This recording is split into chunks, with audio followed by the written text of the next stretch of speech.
Hello, welcome to Pod Songs. I'm Jack Stafford, and I interview inspirational people in service to others as inspiration for a new song. My guest today is Richard Lawrence of the Aetherius Society.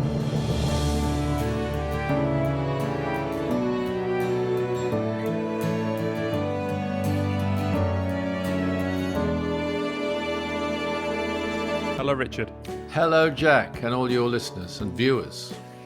Well, you were my guest on episode 9, which was quite a while back, and now you've come again.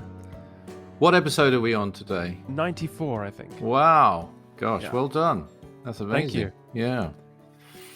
Still going, and I've actually started a new podcast. Ah, what's that Inspired, but it's called The Mystic Cast. All right. Sounds good. Because I'm inspired by you, because you have Radio Aetherius live. Yes. And you've also started the Spiritual Freedom Show. Correct. Yeah. True. So you have my two favorite podcasts. Wow. Thank you so much. And you're one of our favorite podcasts, so return the compliment, Jack. Yeah. Because for Pod Songs, I'm focusing on people in service to others. So It's a very broad area. It is. That is the motto of the Aetherius Society, no? Service is the jewel in the rock of attainment. That's our motto. Yeah. From the 9 freedoms, yes. Exactly, which we're going to talk about today. Oh, good. That leads us nicely into, because with the Mystic Cast, I'm just going to indulge my interest in metaphysics and the Aetherius Society, because I want to talk about that so much, but many of my There's a lot to talk about there, as you know. Last time you were on the show, we talked for 2 hours, so today we're going to keep it. We'll see how it goes. But the Pod Songs is more general. So the Mystic Cast, if people want to check that out, that's going to be just metaphysics and spirituality and UFOs and beautiful, and which I'm sure hope you will appear on in the future. With Pod Songs today, we're just talking about the Aetherius Society, but in particular the book, The 9 Freedoms. So many people don't know, many of my listeners don't know about it, even though they can go back and listen to episode 9. So perhaps you could give us an introduction to the book and to the Aetherius Society and the freedoms which we're going to talk about today. Sure thing. When I came in to the Aetherius Society, which is, my goodness, almost 50 years ago, when I first heard about it, it made perfect sense to me. And I know there are some people who hear about it and think, my God, that's far out. They don't know it's untrue, but it's just like some people think that really is too far out for me. But it isn't really. But that wasn't my reaction. I thought, right, because I'd been searching even then for several years.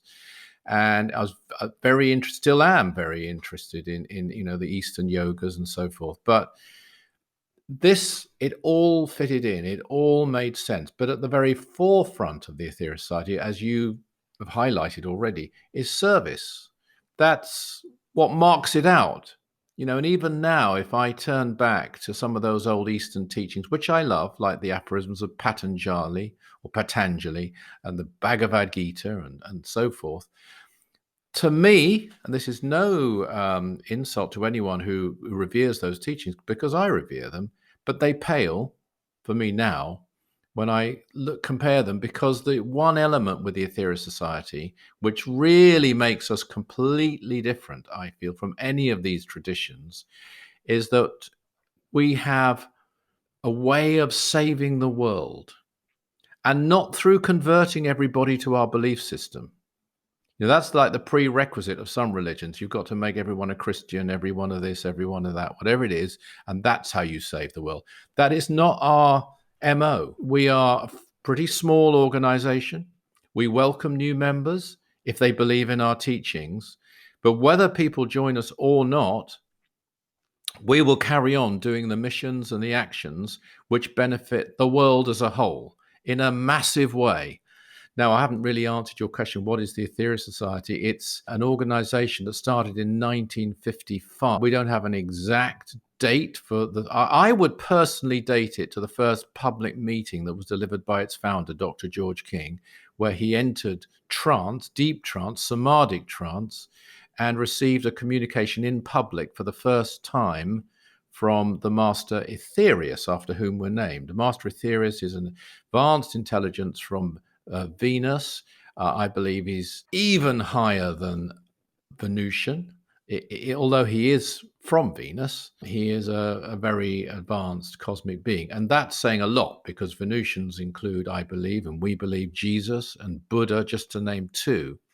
We believe in life on other planets, but we believe in multidimensional life at many frequencies or vibrations. So you wouldn't necessarily discover life on Mars or Venus if you could get there, or even Jupiter if you could get there, or Saturn if you could get there, because they could be operating at a higher frequency or level.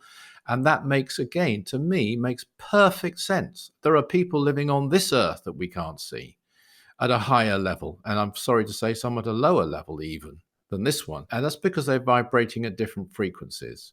But I could go on at length about the Aetherius Society. It's based on contacts by beings from other worlds delivered through Dr. King. It's also based on the outstanding missions and teachings delivered by Dr. King himself, personally, as a master, as we believe, an avatar in his own right.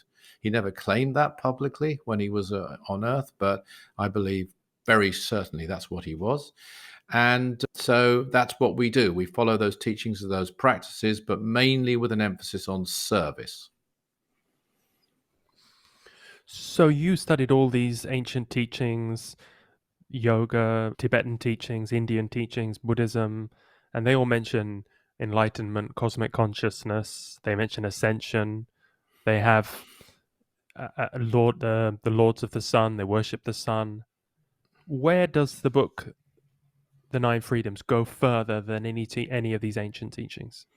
Actually, in many ways, it goes further in many ways. Now, you've mentioned, I mean, obviously I haven't studied them all. I don't claim that at all, but you've mentioned some of the things that different traditions believe. Some don't use the term cosmic consciousness. They might use the term nirvana, or they might talk about a heavenly mystical state. And some revered the intelligences or gods from the sun, such as in ancient Greece, in Egypt. Others didn't. So it does vary from tradition to tradition. The Nine Freedoms goes further in many, many, many regards.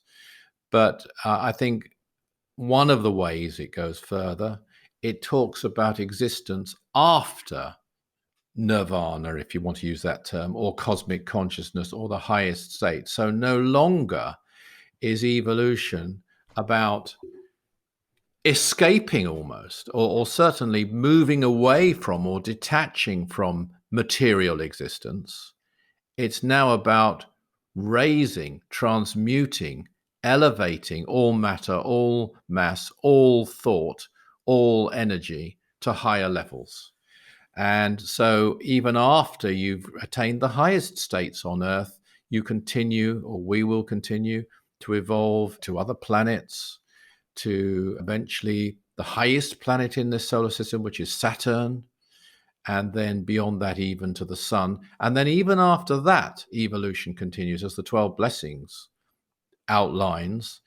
But I suppose there's so many changes in it. I mean, one of the changes is the priorities in it are very different. I mean, the first freedom is bravery. And, that's admittedly the first four freedoms, I think, are not necessarily in order. They all work within each other. That's bravery, love, service, and enlightenment. One feeds off another, actually. The more enlightened you are, the braver you are. And, the braver you are, the greater the service you can give, and so on. They all in effect affect each other. But at the very core of it all is service to all. And it's not an escapist path. It's not an exclusive path, because some of the old traditional paths were very exclusive. The sannyasin would go off, leave his life, sometimes her life, actually. That tends to get forgotten. But mainly it was male dominated, sadly, in those days. And they would go off and leave behind the world to find their own enlightenment. And they believed they could do that. And they believed they could even get to the state where they could merge with divinity, and it would all be long forgotten, and that was the end of their responsibility. No, sorry, big change there in the 9 freedoms. We are all connected all the way through evolution, all the way back through galactic life, through, becoming planets or parts of them, suns, and so on. It's a massive, not all that is contained in the 9 freedoms, but that concept is, outstandingly explained. One of the things I love about the 9 freedoms is the ability of the deliverer of them, who's Mars Sector 6, to put vast topics into one sentence or 2 sentences. That's one of the reasons I started the Spiritual Freedom Show, actually, because we're finding, we can take 2 sentences and so much knowledge and wisdom and enlightenment flows from it, and also practical things we can actually do in our lives, not in some, it's not a philosophical debate in an academic environment. It's a real living practice. Yeah, because I think we can all glibly sum up the world's major religions or Mormons or Christianity or anything in 1 or 2 sentences. No, the man on the street. Mm-hmm. And so if you were going to sum it up to somebody, the Aetherius Society in the future, when everyone knows about it, do you think they will say that the Aetherius Society, that we evolve into UFOs, we evolve once we achieve enlightenment, we go on to live on other planets and drive UFOs? Well, you could certainly say that the Aetherius Society brings the cosmic dimension to world religion. That would be a sort of simple sentence, right, you could say, which hasn't been there. It needs to be there. I mean, the Vatican are looking into life on other planets. So the Dalai Lama needs to look into that and comment on that. All the religions are going to have to deal with that, because especially this year, it's no longer being denied by the American government, and British government sort of falls a long way behind in line. Not very well, and it's not nearly what they could reveal, but they've finally sort of at least admitted UFOs exist now. They've renamed them, I think, in an attempt to distract attention as UAPs. They've unidentified aerial phenomena, just to sort of stop us thinking too much about it. But yeah, so then once you admit that, and you've got the head of NASA saying, there is life on other planets, and alien, it could be intelligent life as well, not just some microbial life. And the numerous exoplanets which are being discovered now, I won't say numerous, but many, which show that you have life as we know it, or you have the conditions for life as we know it. Never mind conditions for life as we don't know it, because I said earlier, there's multi-dimensional life. They have to address this, and the Aetherius Society has addressed it, and Dr. King started addressing it publicly in 1955, and you can imagine the reaction he got. He was lampooned and ridiculed and objected to strenuously as a heretic and all the rest of it, but he stuck to his guns, and he's left a fantastic legacy. Yeah, when you were talking earlier about that image of the monk going into the cave to meditate, cutting himself off from society, I just kind of imagine what a shock it would be for him when he realizes that he has to go and live on another, because with Buddhism, you're merging back into the source after once you've done all the levels. That seems to be when I was into it. That's true, yeah. And now you have to, you've got another whole thing to go through, and you might have to drive a spacecraft. You might have to actually learn to fight in some way. You might, all these different things. And I think it's great. I think it's liberating, actually, because, look, I'll give you my opinion, and I must stress this is just my opinion. I think that the great ones who govern and advise, and the ascended masters and those beyond and those behind the cosmic plan for our world, looked upon this earth. This is just me. This hasn't been stated by Dr. King or the Aetherius Society. And looked at us and thought, gosh, these people are so selfish. And you don't have to look far to see that we're going to have to come with some path that's going to at least accommodate their selfishness. And so the path that has been really basically taught for thousands of years in different traditions is go after and pursue your own enlightenment, pursue your own salvation. And it's not been wrong. And I would also like to sort of qualify that by saying if somebody did that along the way as they developed, that would change because enlightenment would bring that change. But to get people started, it was they were doing it for themselves. It was for their spiritual selves. It was, if you like, a spiritual form of selfishness or self-centeredness, if you prefer, but it was still done for them. That's the one of, you asked me the changes, that's one of the massive changes now. And in the Nine Freedoms and in the Aetherius Society, the emphasis is not upon your own personal evolution. You will find that. And that's been proved to me because when I joined the Aetherius Society, I had decided to pursue that self-development, self-centered path through mainly the aphorisms of Patanjali. And then I discovered the society, and I had to admit straight away I could see it. Didn't particularly like it, actually, but I realized that service was far more important than just my own development. And I changed, and now I'm jolly glad I did. You were going to follow this path. You were going to concentrate on doing mantra, pranayama. You had, especially long meditation hours a day of these kind of practices. I mean, I was 18, and so you said, who knows what would have happened? Yeah. Sorry, I'm interrupting. Yeah, absolutely. I mean, I was 18. I was a student.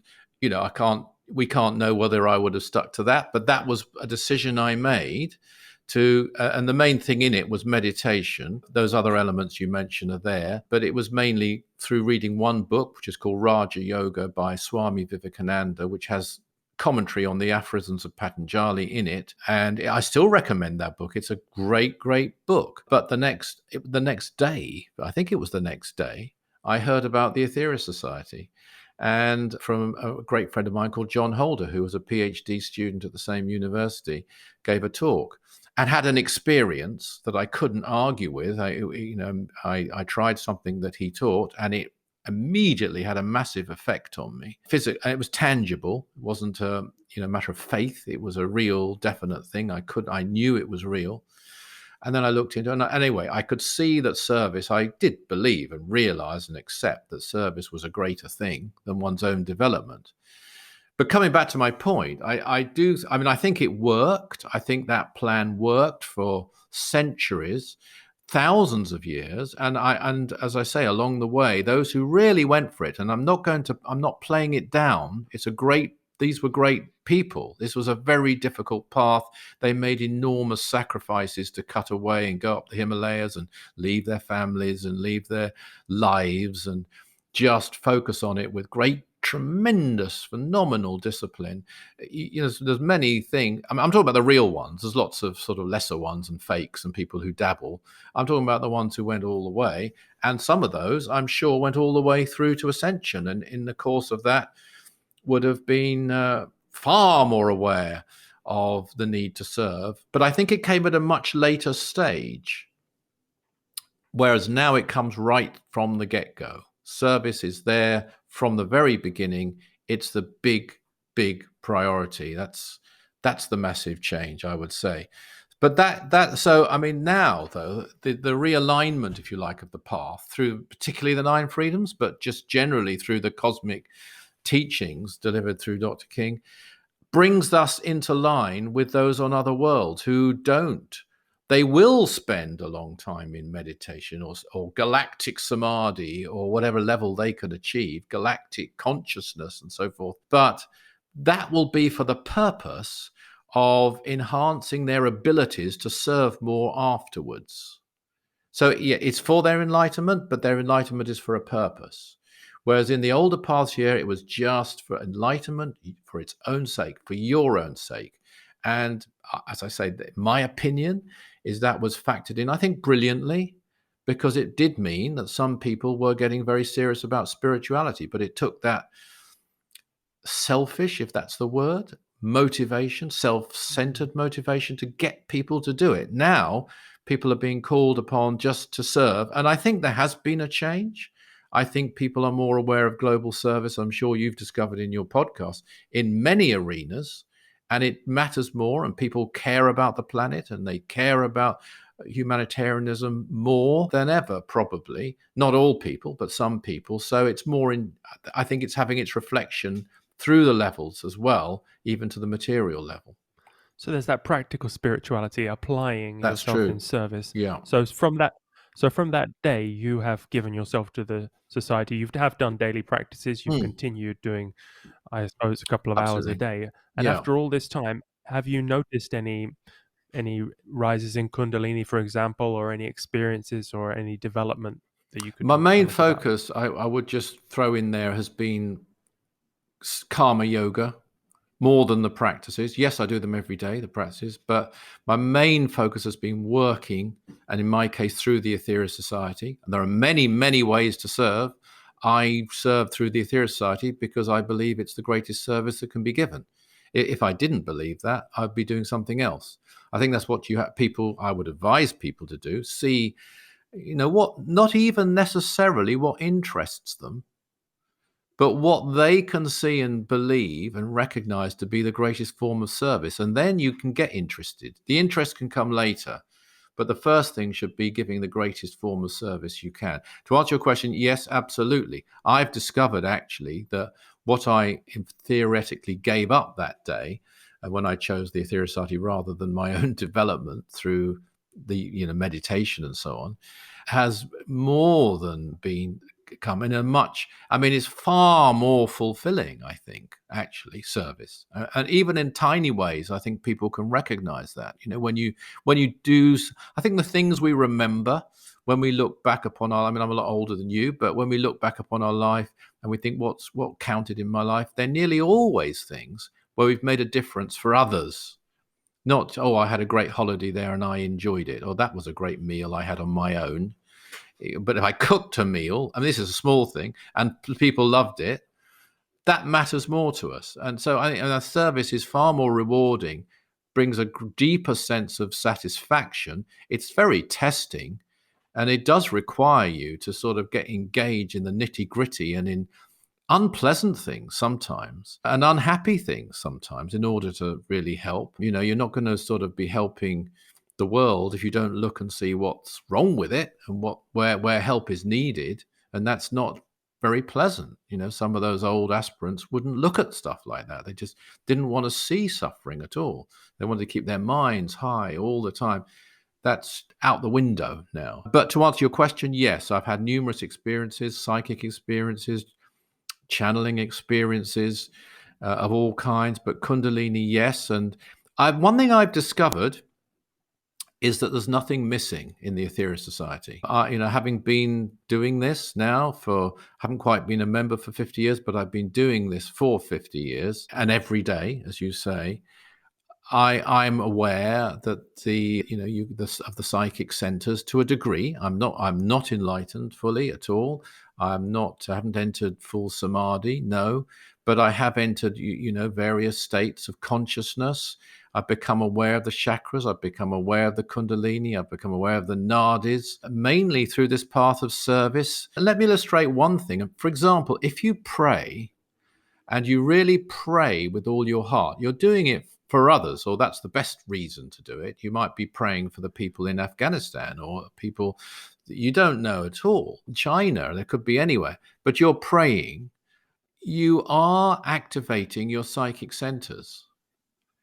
So you are starting to open them. As a matter of fact, if you, in the 9 freedoms, it says if you radiate true in its, as it should be fully radiated, you would activate the heart center, the throat center, and the Christ center or third eye. All 3 of those high centers that's where the love would radiate from. And if you're doing that because you want to radiate love to the world, you're also activating those very high centers. All you then would need to do, and people should do this. I don't want to give the wrong impression here. People should spend time going into the silence when they can, and they should develop themselves when they can, because it will help in their work as well as themselves. And there's nothing wrong, by the way, in seeking your own enlightenment. In case I've given that impression, I certainly didn't mean to. It's a good thing to seek your own enlightenment. It's where it becomes the only and exclusive interest that you have, your own enlightenment. That's where it goes wrong. In the context of world service, seeking your own enlightenment is essential, as a matter of fact. And so as you do that prayer and as you activate those centers more fully, and I would say in most cases it would especially be the heart center, as soon as you're getting the energies above the solar plexus center, you're starting to enter certain levels of enlightenment just by doing that. And then if you focus inward, your contemplations or your meditations will be that much higher, and the Kundalini will be activating those centers, not fully, but partially, or otherwise they couldn't function. So that's a real thing. I hadn't realized that from the 9 freedoms. Well, that's my extrapolation from it. I mean, that's not stated in those words. It's one thing that Mars Sector 6 said in the 9th freedom, actually, in the 9th freedom, actually, said that if you really study these, this is my words, it's not the exact quote, many thoughts will come into your mind. So what I've just been saying is based on my own experience and thoughts that have come into my mind. They were given for I think the phrase is the few thinkers. I hope it's going to be one day the many thinkers, but this was 60 years ago. And it does cause tremendous thoughts and realizations to come to you, which aren't necessarily written in the text or even in the commentary, but you start to realize these things, and you start to gain an inner control through your path of service. And I repeat, I believe the practices within the Aetherius Society, there is nothing missing at all to raise the Kundalini. That's my conclusion after all these years.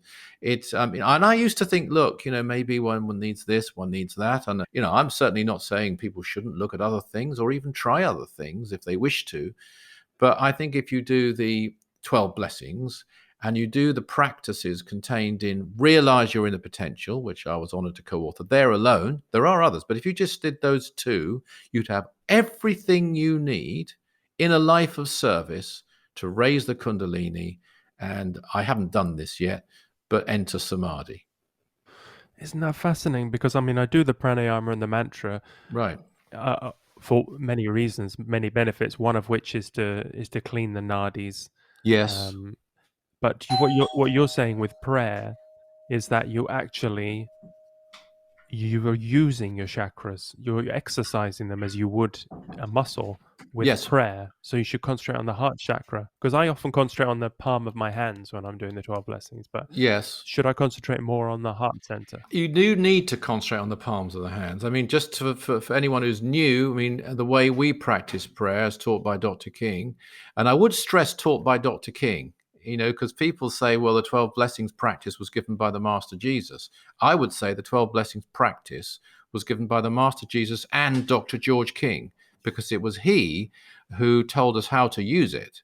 And it could have been left as a series of blessings. And for those interested, go to 12blessings.org, as a teaching, rather like the Sermon on the Mount, only even greater, where they don't practice the Sermon on the Mount, they read it. We practice the 12 blessings. So it's raising the hand. You would remove rings and watches to do this, preferably. And you're visualizing the white light coming down the arms, out through the palms, as you said, but also out through the heart center. So I don't think you're wrong to focus mainly on the palms, or certainly equally on the palms. But I wouldn't forget, is there a reason that it goes through the heart center? And if you think about it, if you are concentrating on the heart center, you're drawing the energies, yes, down and through you, but you're also tending to draw your energies within you upwards. What you focus on will tend to raise the lower basic energies. And, I think there's a statement in the 3rd blessing, which is to they who love. And again, these are my words, it's not an exact quote, but something like they who love have the very difficult task of transmuting the basic energies, or some phrase like that. And it's a difficult task. Transmuting is the key word. I think it's one of the biggest words, transmuting, in metaphysics. Now, the whole concept is about transmutation, whether it's fighting evil, whether it's about the evolution of beings on other worlds. They are transmuting energies, moving up through levels at certain times. The whole journey is a journey of transmutation, and that's a massive split from the old teachings. But as I say, if one's focused on the heart center, and it's perfectly safe, one shouldn't necessarily visualize all the centers. It's not necessarily safe. Some practices aren't safe, but all the practices taught by Dr. King are safe. So this focus on the heart center is safe in channeling energy through it, but at the same time, you're drawing the forces within you upwards to that center, and even to some degree the Kundalini. There's a very interesting statement in the Nine Freedoms that a partial activation, I think it says, of one face or one petal, I'm not sure which, of the heart center, because there are two faces with the heart center, three with the Christ center, brings about that thing, I think it says, you call sentimentality or sentiment or basic sentimentality. As we start to activate it more fully, not partially, but more fully, and both faces, then of course we are expressing greater love. But we're also advancing ourselves because, I repeat, a partial activation by the Kundalini brings that about. Kundalini activates everything. It might be a very small aspect of it, but it's activating everything. The more we can bring about that activation of the higher centers by the Kundalini through service, through love, through prayer, through healing, through mantra, we might be doing it for the world. It's sometimes more powerful when we are doing it for the world than when we're doing it for ourselves. Then there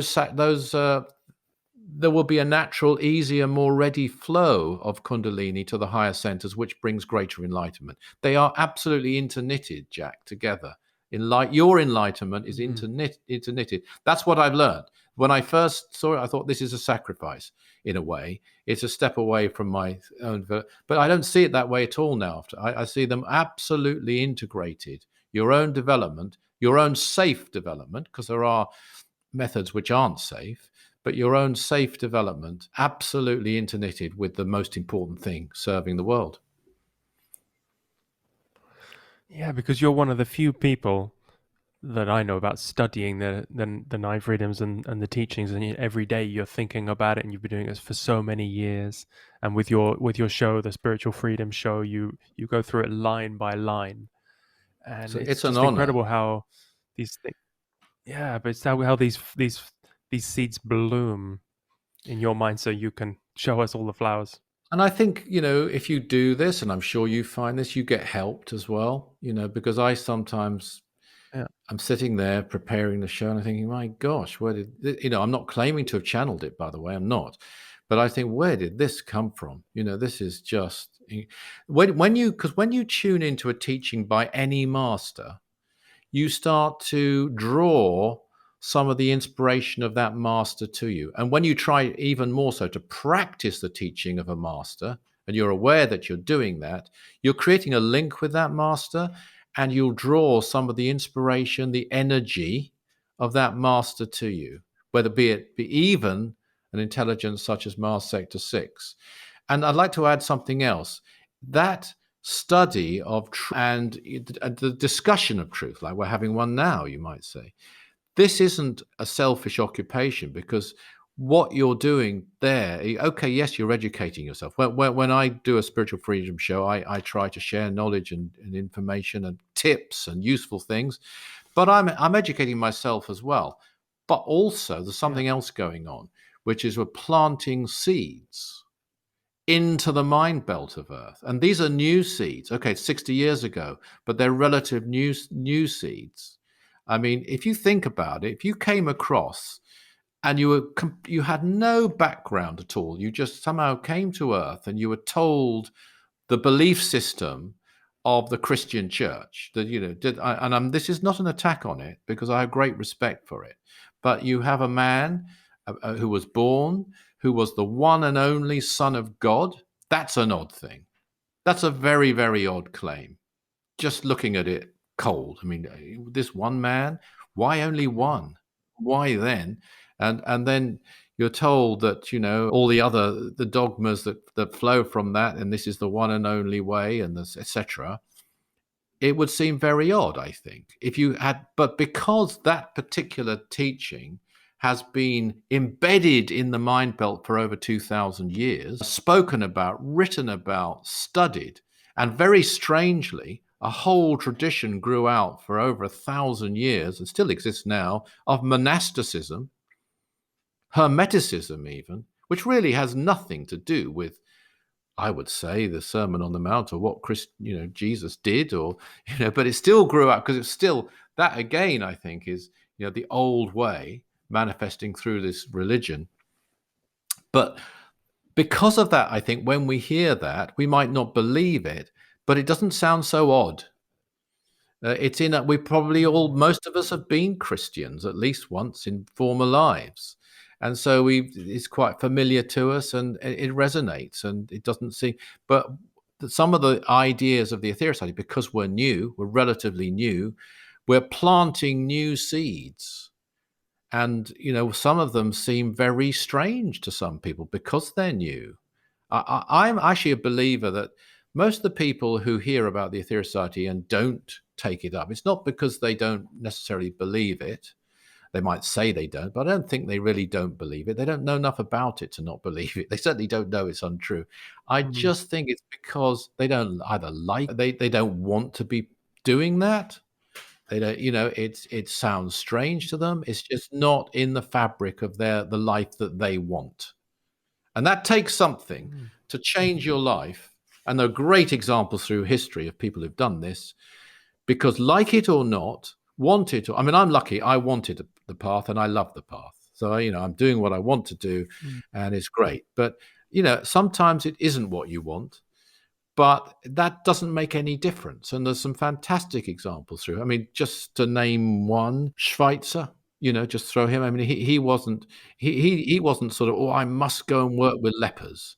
That is my goal. Bring me a leper. And I'm not making fun of it. I mean, he was a great theologian. He was a great organist, actually, a great musician. He took up medicine purely to go and help because he could see, or he believed that's how he could help. And he saw the leper need, and he went out and he did that because he really. But he said that that's how he found his fulfillment. You don't necessarily find fulfillment by doing what you want. If you're lucky enough to find that what you want to do is what you should do, you're a karmically fortunate person. And that will happen. A while for Christianity to catch on. Yeah, but exactly. But what I'd say is that will happen, though. Even if it isn't initially exactly what you want to do, it will become. And there are many people I know who it was a big adjustment for them to dedicate to something like this. It didn't necessarily chime in well with their families. I mean, we're not a cult, but that's put about by some. It's an easy way to get at any new movement. And, there are tests involved. But those, they found now it's exactly what they want to be doing broadly, not every day. We all get tested. There are days we think, oh, I'd like to go off on holiday. I'd like to what have you. And we do go on holiday sometimes, by the way. But, it's broadly, I think, becomes, if you're doing the right thing, whatever that right thing is, there's a part of you that wants it. Your higher self wants it. Your higher self knows it. You might not have recognized that yet, but you'll eventually catch up with it, and then you'll be fulfilled.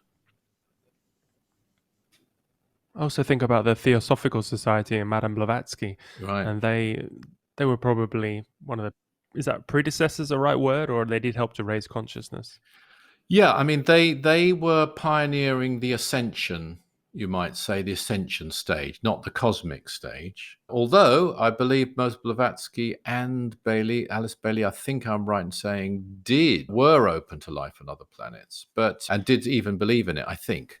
But yeah, they were. I mean, Madame Blavatsky was a fantastic pioneer. What a great woman she was, and she's still being derided today by some people, which again shows her greatness. I think. I think also if you're a pioneer, and you're doing something that upsets the balance of this world, you're going to be attacked. It does happen, and she certainly was, and she took it on the chin, and she held her corner. I mean, there you had a divorcee in Victorian England. That alone was controversial. She was Russian. She was on her own. She was making those claims, and I would say, laid the groundwork. She wasn't really quite, she didn't go anywhere to the level of the 9 freedoms. I think she would be the first to say that. That'd be my opinion. Right now, she'd be the first to say that. But she did certainly lay the idea of, you going beyond, as it were, nirvana and ascending and serving as a Mahatma or an ascended master. Yes, she did. And giving some of those ancient teachings of previous civilizations. Yeah. Sorry.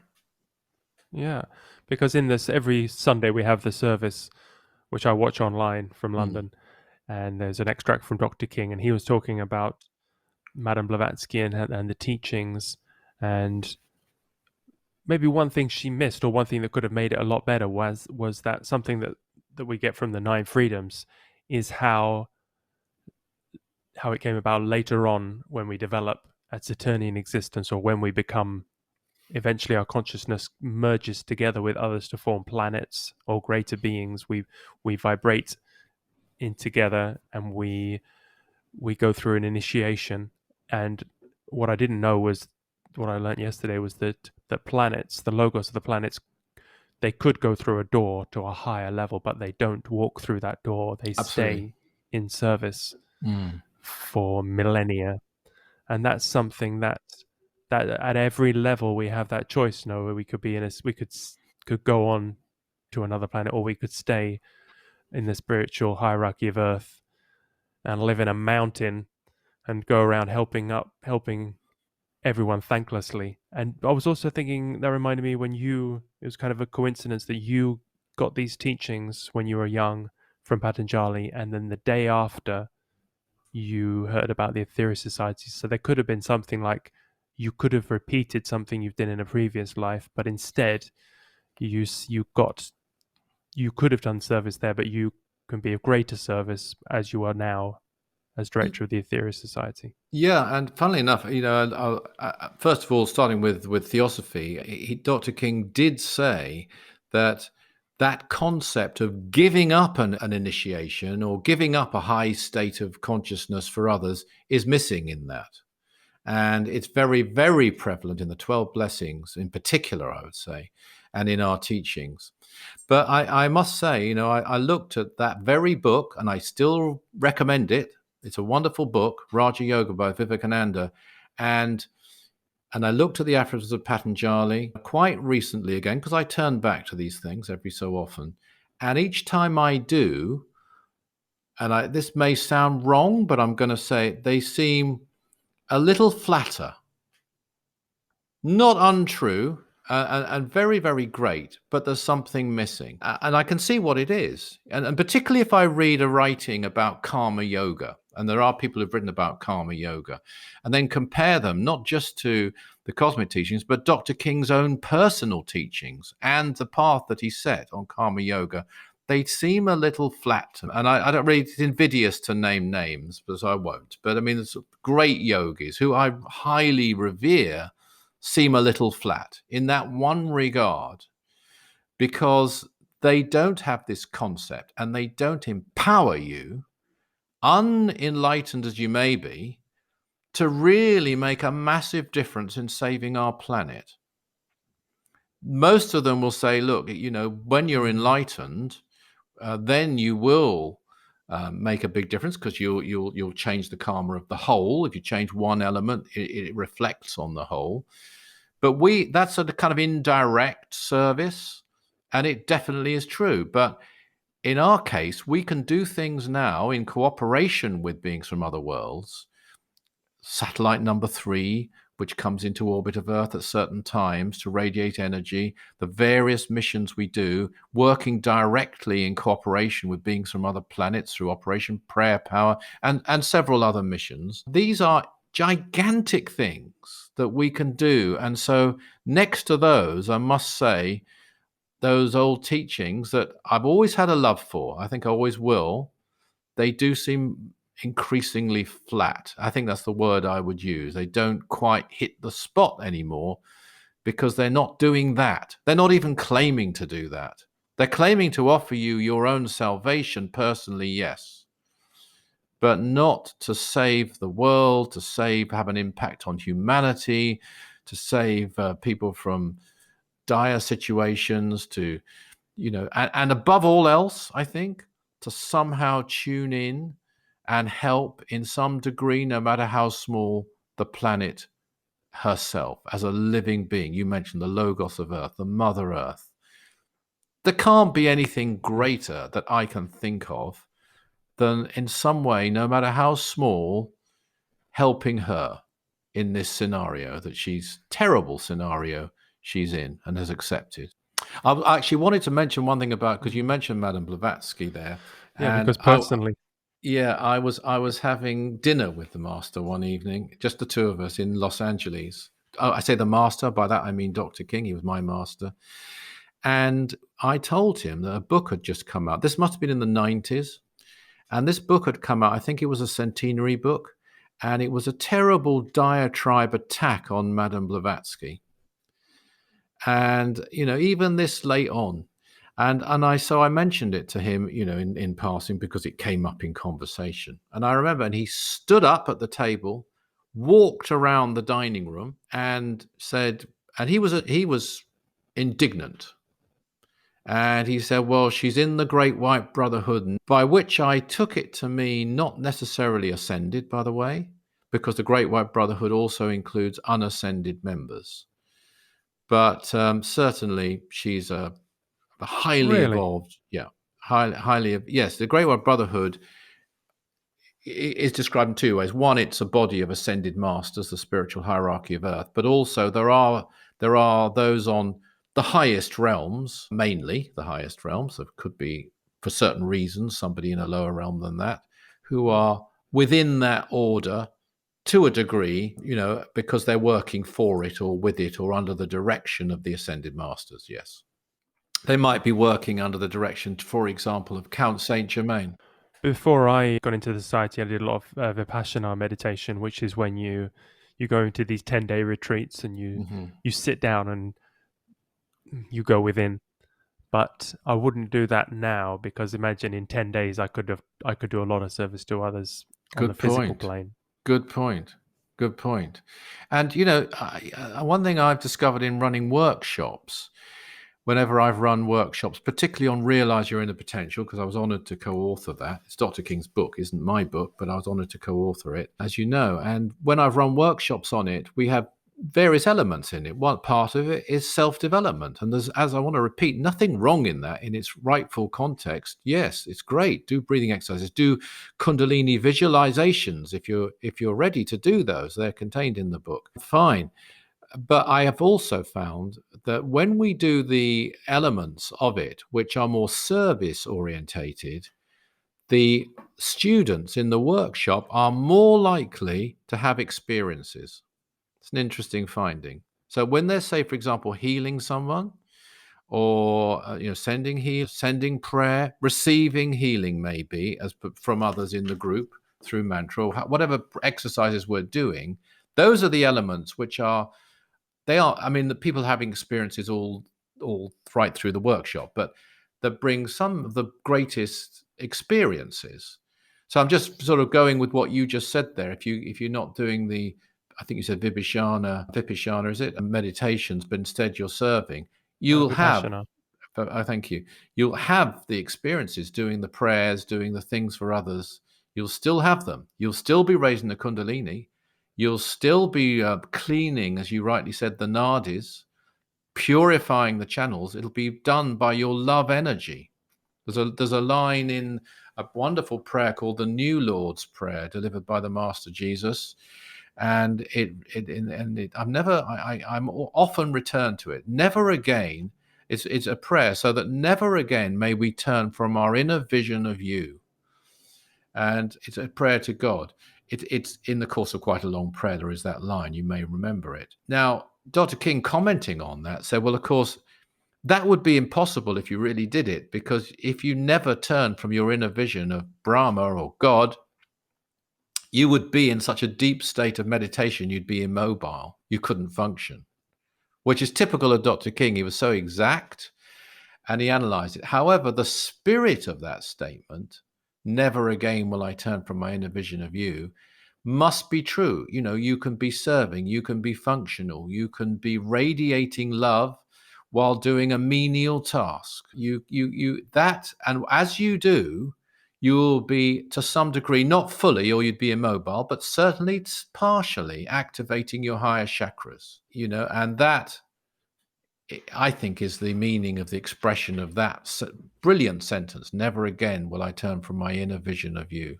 It's got to be manifest in our lives, not just in a meditative state.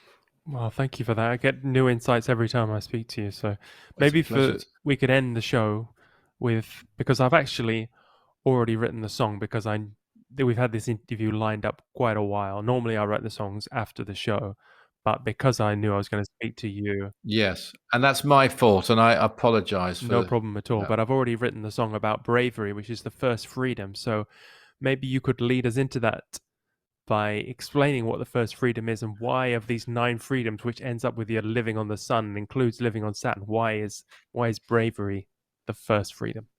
It's a vast topic, Jack, as to why bravery is the first freedom. I think there's a couple of things I would say. First of all, it was stated by Saint Guling just prior to that first freedom that the freedoms aren't necessarily given in order of importance. So although it is the first freedom, I think first, second, third, in my opinion, it would be the first 4 in particular that would apply to. Because one of the things stated in the first freedom is, you get rid of fear through becoming enlightened. So they do all link across to each other. But why? It's a very interesting choice, isn't it? Because when Mars Sector 6 gives a teaching, he's giving a law. That's the first thing I would say. Because he's a lord of karma, Mars Sector 6, and that's the only communicator through Dr. King. Well, I want to be clear, but certainly it's a particular communicator that we've been told is a lord of karma. I don't think there are others. There may be, but it's extremely rare. And so therefore, when he gives an utterance, if that wasn't true before he gave it, it is after he gave it. In that way, it's a little bit like the principle of the Lord who spoke to Moses and gave the laws, as understood in that tradition. And so if bravery wasn't the first freedom before 1961, it was afterwards. And you can see why. Because really, you're not going to accomplish anything, are you? You're not going to even take on board other beliefs if you're not brave. And I do think that's a lot of people. They see a bit of a claim, a teaching, and they know it's going to disturb their life. They know it's not going to sit well, maybe, with people they know, possibly, with what they really want to do in their life. And you have to be brave to grasp that nettle. And then you have to be brave all the way along, because you're going to be tested. If you're doing something important, you're going to come up against opposition. It could be just in the conditioning of humanity. It could be in your personal life. It could be if you're doing really big work from dark forces even. And you have to be careful with that, because you don't want to run away with your imagination. But those things can happen. And again, you need to be brave all the way through. You need to be brave when the time comes to raise the Kundalini. You have to be brave to sacrifice your petty personal life and some of the ways that you've become used to and attached to. Yeah, bravery is your companion and needs to be on this path. So one could talk at length about it. But yeah, I think it's a very significant choice for the first freedom. Well, thanks, Richard. Thank you, Jack. It's been a great pleasure as always to speak to you, and I look forward to keep listening to you, as I always do, on the Spiritual Freedom Show and Aetherius Radio Live, which you can get on any podcast app. Is there anywhere else? richardlawrence.co.uk is your own private website, right. And that's a fantastic resource for people. Can see other interviews you've done. You're always on many major news outlets discussing UFOs, upon which you are a world leader in knowledge. In fact, the Aetherius Society is the world's oldest international UFO organization. Yeah. Am I right there? You are right there, yeah. Yeah, we tried to find other ones. We found only one, I think in Clevedon or somewhere, but they were just a local nothing wrong with that, but local Flying Saucer Society. But I don't think there's an older international UFO-based organization in the world, no. Okay, great. Well, people can go to aetherius.org. I'll put all the links in the show notes. Thank you. Richard, it's been a pleasure. Thank you. It's been an absolute pleasure, Jack. And, I hope life's good on the Amalfi Coast. I love it there. You're having a good time down there. And it's great to talk to you. And thank you for all you're doing, Jack. It's my pleasure. Service. Absolutely. The jewel in the rock of attainment. Exactly. All right, take care. Bye-bye. Bye.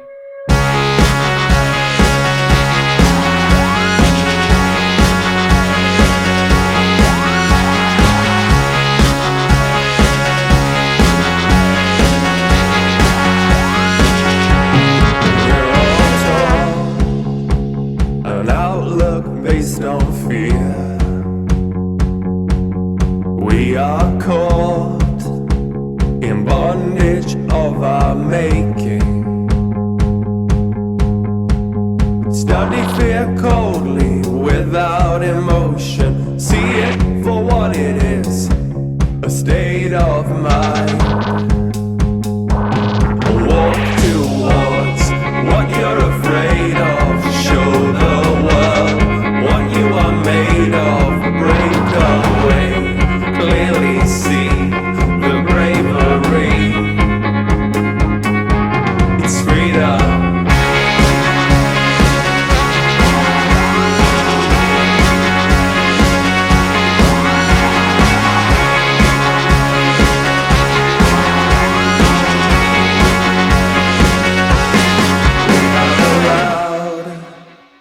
Negativity. We have imprisoned our psychic abilities, but with knowledge and enlightenment, burn fear in the light of your new dawn. Walk towards what you're afraid of. Show the world what you are made of. Break away, clearly see the bravery. It's freedom.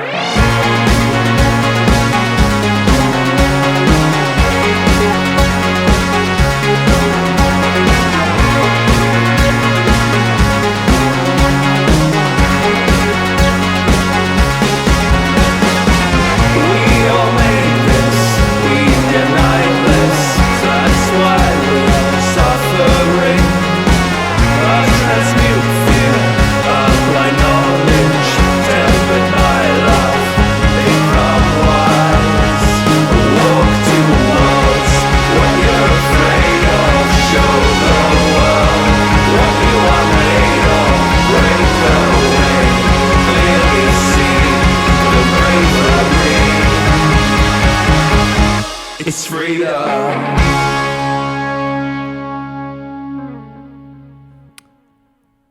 Hope you're as inspired as I am. Go forth bravely and be of service. Thank you to the musicians who made that song, who were in service: Maurizio Sanicola, Massimino Vozza, and Luigi Falcione, and my researcher Dori Verbo. Please don't forget to check out my new podcast, The Mystic Cast, on any podcast app. And if you want to hear the song, just listen on Deezer, iTunes, Spotify, anywhere songs live. Or go to podsongs.com and download it for $1 to help support the show. Please share this episode with friends, family, and help us grow. Until next time, take care.